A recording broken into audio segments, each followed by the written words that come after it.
Sometimes the deepest wounds aren't visible, they arrive in a single text. I didn't expect a parade, not after all these years, but I also didn't expect silence. After 11 years in the Marine Corps, 3 deployments, 2 surgeries, and more close calls than I can count, I came home with a duffel bag, a discharge paper, and a heart heavier than my body armor ever was. I thought maybe, just maybe, this Christmas would be different.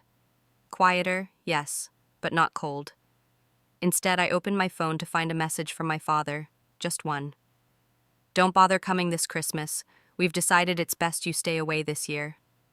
No, how are you? No, we miss you." Just that, clean and cold like a knife. It didn't say, "Love, Dad." It read like a severance notice from a company I never applied to work for. Except this company was called Family. I stared at the screen for a full minute, hoping more words would appear. An apology, a follow-up, a damn typo, nothing. "My name is Morgan Blake, and if you've ever walked through hell just to find the door to home slammed shut, you'll understand what came next." I wasn't shocked, not really. My father, Frank Blake, always had a special talent for making rejection sound like leadership. "Don't embarrass yourself out there," he'd said the day I shipped off at 18. That was his version of good luck. He never did say, "I'm proud of you," not once. Still, it hit me harder than a mortar blast, because this time, it wasn't just Dad. My mother didn't reply either. No call, no soft, "It's not what he meant." My brother Jason? Silent, as always. He'd learned long ago that staying quiet kept Dad off his back. I sat in my little one-bedroom apartment in Asheville, North Carolina, with the blinking string lights I'd hung across the window trying to mimic cheer. It was early December.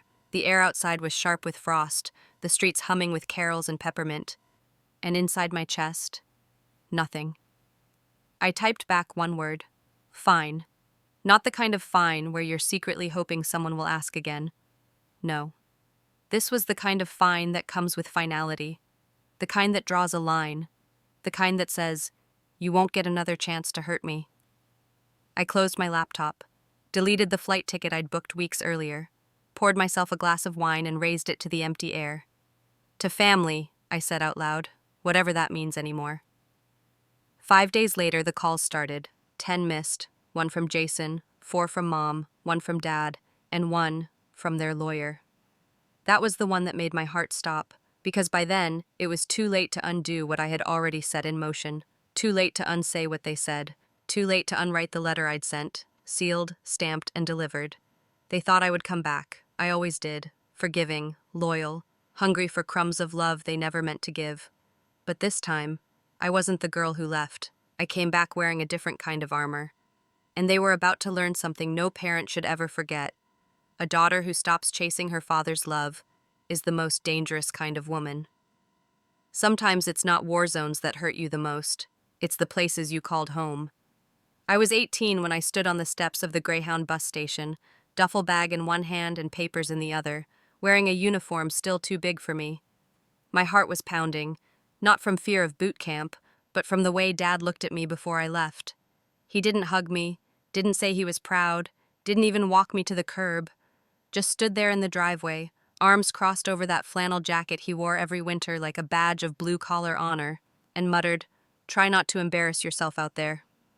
That was it. That was his send-off. Not, "I love you," not, "Come home safe," just shame wrapped in advice and tied with a bow of disappointment. And yet I carried his voice with me into every damn desert. When I made staff sergeant at 25, I flew home for Christmas. My knees were still sore from a training injury, but I bought gifts for everyone, expensive ones. Noise-canceling headphones for Jason, a new mixer for Mom, even a handcrafted leather belt for Dad engraved with his initials. When I walked through the door, no one stood up. No one said, "You're early," or "We're so glad you're home." Dad barely glanced up from the TV and said, "Snow's coming in tonight. Grab a shovel after you take your boots off." That was his greeting. I hadn't even sat down yet. No congratulations, no "we missed you," just a chore and a shrug. Mom hovered like she always did, wringing her hands, whispering, "Don't make him angry," like I was still 13 and trying not to break a glass at dinner. And Jason? He stayed glued to his phone, mumbling "cool" when I handed him his gift. I smiled through all of it, ate the dry ham, laughed at the same tired stories, played the part. because that's what soldiers do. We adapt, even in hostile territory. Over the years, I mailed birthday cards, sent flowers on anniversaries, transferred money when mom said the roof was leaking or the car wouldn't start. No one ever asked where the money came from. They just cashed the checks and sent back the occasional thumbs up emoji. Sometimes not even that. Still, I hoped. Every year, I hoped. For one Christmas where my name felt like a welcome, not a warning. One dinner where my seat at the table didn't feel like it came with conditions. But it never came. The decorations got brighter, the smiles got faker, and I got more tired. So when that text came this year, the one telling me to stay away, it didn't shatter me. It confirmed what I already knew. I'd been an outsider in my own family long before I ever learned how to shoot a rifle. That night, I sat on the floor of my apartment, scrolling through old emails, not to find comfort, but to escape the ache that was clawing at my chest. And that's when I found it. An archived message, a document attachment I hadn't thought about in years, the co-signing paperwork for Dad's second mortgage, signed by him, signed by me, legal, witnessed, back when I was 24 and desperate to matter, back when his approval felt like oxygen. I opened the PDF, and as the lines of legal jargon came into focus, something sharp and silent stirred inside me. Maybe I didn't belong at their table, but I was about to remind them whose name was written on the house. Some ghosts don't haunt halls, they hide in filing cabinets. It started with an itch, not on my skin, but in my thoughts, the kind that nags at the back of your mind like a hum you can't find the source of. After that cold message from my father, I couldn't sleep. I wasn't angry, yet. I was hollow. The kind of hollow that makes you clean cabinets at 2 a.m. just to stop from screaming. So I did what soldiers do when chaos strikes. We organize. I opened my old laptop, scrolled through folders I hadn't touched in years. Deployment rosters, VA forms, a half-written email to a therapist I never sent. And then, buried in a folder titled Home Stuff, I saw it. A PDF. Refinance, Harper Ridge, 2017, final, PDF. My pulse stilled. I had completely forgotten. 6 years ago, Dad had called me while I was stationed in Okinawa. Said he needed a small favor. Just a quick cosign on a second mortgage to help with renovations. Nothing big, he promised. Just a formality. You won't be responsible for anything. I was 24, halfway across the world, running on caffeine and adrenaline, desperate for approval, still chasing scraps of validation. So I signed it, digitally, no questions asked. That night I opened the file again, this time not as a daughter, but as a woman betrayed. It was all there, legal, stamped, witnessed, my name right next to his. But one line caught my attention like a sniper's scope locking in. In the event of primary borrower default or voluntary transfer, the co-signer shall assume controlling interest of the mortgaged property until loan maturity or discharge. I blinked. Controlling interest? I scrolled down, heart hammering harder than any combat drill. Yes, there it was again. Controlling interest. I sat back, stunned. The same house my father just banned me from. The one he said I wasn't welcome in this Christmas. I legally controlled over 50% of it. Not just some symbolic part, a majority stake. Because of his shaky credit back then, he couldn't get the refinance without me. And I, so eager to matter, had unknowingly handed myself leverage I never knew I had. They had forgotten. But the paperwork hadn't. I laughed. A short, bitter sound that startled even me. It wasn't joy, it was justice, laced with disbelief. For years I'd sent money when their water heater broke, when the car failed inspection, when they couldn't swing the holiday bills. Not once did they ask how I was. Now they were sitting in a house I legally owned more than half of. My hands trembled, not from rage, but from realization. I had spent over a decade trying to earn a seat at their table. Turns out, the table sat on my deed. I closed the laptop, leaned back in my chair, and whispered to no one. You told me not to come home. Now I don't need to ask. Because it's not just your home anymore. This wasn't a plan, not yet. It was a spark, but the fire was coming. You don't always need to raise your voice to make someone listen. Sometimes you just need the right signature. The next morning, I didn't wake up with fire in my chest. I woke up with clarity. There was no storm in me, just a strange, anchored calm. The kind that settles after years of silence finally makes sense. My family hadn't just shut the door this Christmas. They'd welded it closed, and I wasn't about to knock. Instead, I opened my laptop and pulled the file again. I read every word, cross-checked every clause. Then I called a number I hadn't used in months, Evan Brooks, a real estate attorney I'd met during a veterans seminar in Tampa. Hypothetically, I said when he picked up, what happens if a cosigner owns the controlling interest in a home and the primary borrower, let's say, makes it clear they no longer welcome the cosigner back? There was a pause, then a low chuckle. Hypothetically, she can take control of the house, effective immediately. No dramatic gasps, no slow violin, just facts. I thanked him, hung up, and brewed a fresh cup of coffee. Not out of habit, but out of ritual, because this moment deserved ceremony. I didn't call my dad, didn't text Jason, didn't even message my mother. Words in their mouths had always been knives. So this time, I used mine like a scalpel. I opened a blank document and started typing. December 12th, 2023. To whom it may concern, this letter serves as formal notice that I, Morgan E. Blake, co-signer and legal partial owner of the property located at 108 Harper Ridge, am now exercising my rights to controlling interest under the terms of the mortgage agreement dated April 3, 2017. All legal rights and property management decisions will be enacted through counsel. You will be contacted shortly. Respectfully, Morgan E. Blake, Staff Sergeant, USMC, retired, co-owner, 108 Harper Ridge. No anger, no accusations, just precision. A scalpel, not a sledgehammer. I printed the letter on crisp white paper, folded it neatly, and walked it to the post office myself. Certified, return receipt requested, old school, intentional, because I wanted them to open it together, to see the truth not screamed but signed. When I got home, I opened my calendar and blocked out December 24th to December 27th for a solo trip to the Smoky Mountains. A cabin, no phone, no expectations, just snow, silence, and the luxury of not being expected anywhere. And I didn't pack out of spite. I packed because I needed a different kind of holiday. That Christmas wouldn't be about traditions. It would be about recovery, about boundaries, about reclaiming something my family had always kept just out of reach, my power.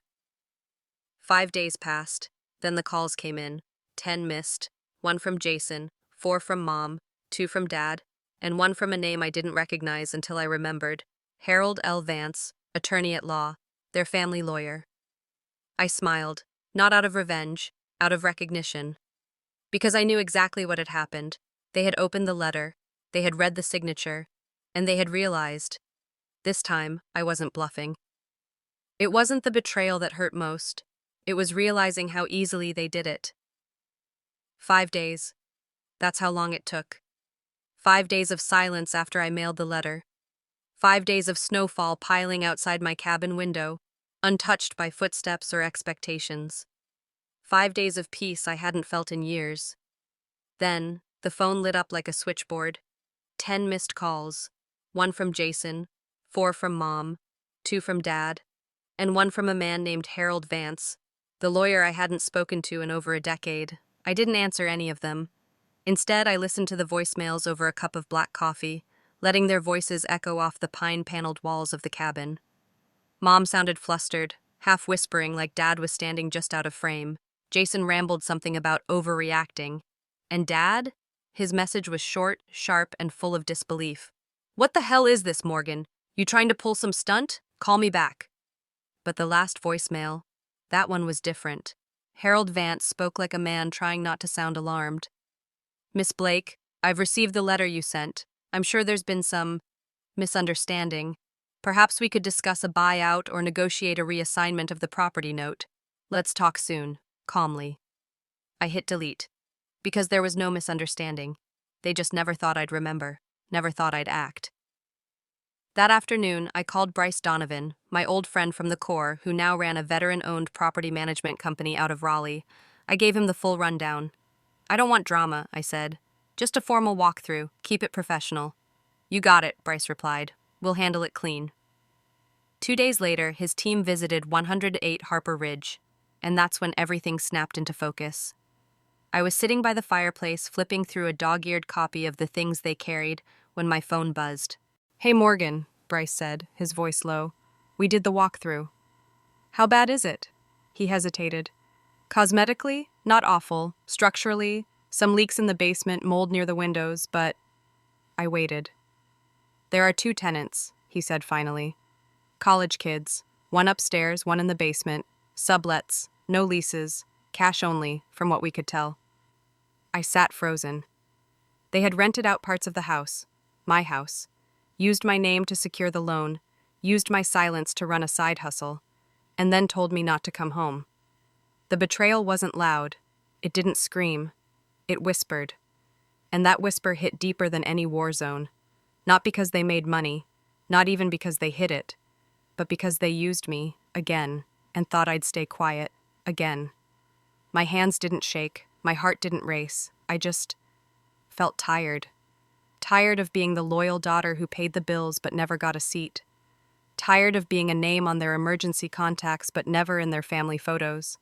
Tired of giving and being erased. That night I opened my laptop again. This time I didn't write a letter, I drafted a notice. Formal, legal, unapologetic, because this wasn't personal anymore. They'd turned my family home into a business. Now I was treating it like one. I didn't need revenge. I needed boundaries. And this time, they would be signed in ink. I didn't sleep much that night. After Bryce's call, the air in the cabin felt thicker, not from anger, but from something heavier, something final. For years I had let them write the story. I had played the quiet one, the good one, the one who still mailed birthday cards to people who forgot mine. But this was no longer about feelings. This was business. And if they wanted to turn my name into a rental income stream while pretending I didn't exist, then it was time they met the woman behind that signature. I sat at the kitchen table just past midnight. No music, no wine, just me, a laptop, and the quiet discipline of a Marine with a mission. The letter wrote itself, December 19th, 2023. To Frank Blake and residents of 108 Harper Ridge, this notice serves as formal legal notification that, effective immediately, the property located at the above address is now under transition of ownership and management authority. As the controlling interest holder and legal co-owner, I am issuing the following directives. All current occupants have 30 days, until January 18, 2024, to either formalize tenancy agreements under new management or vacate the premises. All sublease arrangements are null, illegal, and must be terminated immediately. Any further rent collection or unauthorized occupancy will result in a formal investigation for code violations and potential legal action. All communication regarding this matter must be directed through legal counsel. Respectfully, Morgan E. Blake, Staff Sergeant, United States Marine Corps, retired co-owner, 108 Harper Ridge. I printed 2 copies, one for Harold Vance, their lawyer, and one for the records. I signed both copies slowly, pressing the pen into the paper like it mattered. Because it did. Every word, every comma, every ounce of restraint. Then I scanned it, emailed the PDF to Harold with the subject line, "Formal notice, action required." And finally, I picked up my phone and sent a text to Jason. No preamble, no explanation.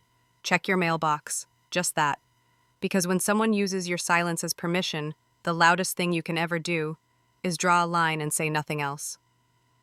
I stood by the window after that. Snow was falling in slow motion under the porch light, like even the sky had softened around the truth.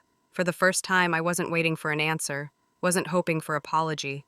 This wasn't about guilt. It was about ownership of my name, my place, and my story. They could call it cold, they could call it cruel, but what they couldn't call it anymore was theirs. That house had always been my father's symbol of success. He'd built it, sure, but he'd also defaulted on it. He used me to save it. Now that paper trail was circling back like a boomerang, with my signature on the blade. I didn't raise my voice. I didn't slam a door. I sent a letter. And by morning, everything they thought they controlled would be legally in my hands. I didn't show up for closure. I showed up for clarity, with the deed in one hand and my boundaries in the other. January 2nd arrived like a fist on a frozen door. The sky was overcast, heavy with snow, and the cold stung like truth. I parked across the street from 108 Harper Ridge, not to admire the house, but to measure what it had become. Not a home, not anymore, just an asset, a line in a ledger, a piece of unfinished business. I wasn't alone. Behind me was Bryce, my property manager, clipboard in hand. Next to him, a quiet locksmith with a toolbox slung over his shoulder. No dramatics, no confrontation, just process. My coat was dark, my boots clean, and my military dog tags tucked neatly under my sweater, close to my heart, where they belonged. We crossed the street in silence. I didn't knock. I pressed the doorbell once. The chime echoed faintly behind the frosted glass. When the door opened, Frank Blake, my father, stood there, face flushed, chest rising like a man holding back a storm. "What the hell is this circus, Morgan?" I didn't answer right away. I stepped past him, calm, deliberate. My house, my terms. The foyer still smelled like pine cleaner and guilt. The same rug I tripped over as a kid. The same crooked frame of our last family photo, taken before I left for boot camp. At the base of the stairs stood my mother, Linda, clutching a rosary she probably hadn't touched since Easter. Jason sat on the couch, pale and still, like the ghost of someone who used to be my brother. I took a breath and turned to face them. "This is a formal inspection. As of this morning, all rights to this property fall under my legal control. You have 30 days to either sign a new lease under my terms or vacate." Silence. Then Dad exploded. "You can't do this. This is our home." I met his glare head on. "No, it was your home. Until you defaulted. Until you used my name to save it, and then threw me out." He clenched his fists but said nothing. I walked past him into the living room. The mantel where my boot camp photo used to sit? Gone. Replaced by a generic landscape painting from some clearance bin. I kept moving. "The illegal tenants have been notified. If they're not gone in 10 days, I'll file trespassing charges. If anyone attempts to damage or interfere with this transition, I will press criminal charges." My mother's voice cracked. "Where will we go?" I looked her dead in the eye, not cruel, not angry. "I don't know, Mom. Maybe not home for Christmas." She burst into tears. Jason stood, tried to speak, some half-formed apology maybe, but I raised a hand. "Don't. I don't need words. I needed them 10 years ago. Now, I need boundaries." The locksmith stepped forward, waiting. "Change the locks," I said. And just like that, the air shifted. Bryce took photos for documentation. I signed the inspection papers. The walkthrough was official. I stepped outside as the first flakes of snow began to fall.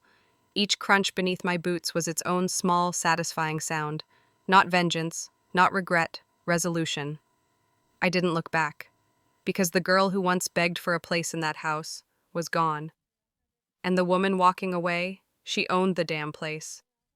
This wasn't revenge. This was reclamation, a quiet homecoming for every woman who was told she didn't belong.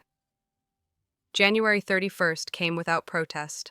No last-minute phone calls, no pleading emails, just silence, the kind that arrives when people realize they've run out of power. I waited until dawn on February 1st, drove in early before the city woke. The sun hadn't fully risen, and Harper Ridge was still blanketed in snow, untouched and glistening like a clean slate. In my coat pocket was a new key, a symbol, a signature, proof that I had crossed a line I could never be pushed behind again. When I opened the door, the house was empty. No note, no goodbye, just absence, the kind you feel in your bones before you see it. I walked slowly, letting my boots echo across the hardwood I'd once scrubbed as a child. The silence wasn't lonely, it was honest. In Jason's old room, I found a duffel bag tag from a ski trip I was never invited to. In the living room, a long scratch across the floor where the coffee table used to sit, the one I bought at 19 with my first deployment check. They always called it theirs. Now I saw it for what it was, mine, all along. I didn't cry. There were no tears left for people who only wanted me when I was invisible. Instead, I opened the back door, let the cold air in, breathed deep, and stood still, with the winter sun hitting my face like a quiet salute. This wasn't about victory. It wasn't even about them anymore. It was about the girl who once stood on that very porch, duffel bag in hand, pride in her chest, waiting to be welcomed, and never was. She finally made it home, but I didn't stop there. 2 weeks later, I filed the paperwork to convert 108 Harper Ridge into a nonprofit transitional housing program, a safe space for female veterans returning from service with nowhere to go, no family to take them in, no place to exhale. We called it the Blake House, not as a tribute to my family, but as a reclamation of the name they tried to strip from me. The first resident arrived in March. Private First Class Emily Navarro, 24, Army medic, just back from Germany, PTSD diagnosis, and no place to land. I left a welcome basket on her bed. Inside, socks, books, a handwritten note. "You belong here. You always have. Welcome home." Word spread fast. By summer, we had a wait list. Reporters came too. The local paper ran a story titled, "Veteran Reclaims Her Childhood Home to Shelter Others." They asked if I wanted to share the full story. I declined. Because this wasn't about shaming the people who shut the door on me. It was about opening it for someone else. Now every Christmas, I light a single candle on the porch. Not for them, for me. For the woman who learned that home isn't given, it's built. For every girl who stood in the snow and wondered why no one saved her. I couldn't save that girl. But I could build her a house. And this time, her name was on every wall. Not everyone born into a family is given a home. Not every silence is forgiveness. And walking away isn't always quitting. Sometimes, it's the first step toward saving yourself. Morgan didn't seek revenge. She chose release. She stopped chasing love that only showed up when she stayed quiet. And from that silence, she rebuilt. With honor. With law. With unshakable resolve. The house that once rejected her now opens its doors to women like her. Women who served, who sacrificed, and were left behind. You don't always need a seat at someone else's table. Sometimes you build your own, big enough for those who were never given a place. If you've ever been hurt by the very people meant to love you, if you've ever tried to earn affection that should have been unconditional, remember this: your worth isn't measured by how much you're accepted. It's revealed by how you rise after being cast aside. If this story moved you, please like, share, and subscribe to support more stories of healing, resilience, and hope. Tell us in the comments, have you ever faced something like Morgan's journey? Thank you for watching until the end. And if no one's told you this today, let me be the one to say it. You deserve a place to call home, even if you have to build it yourself.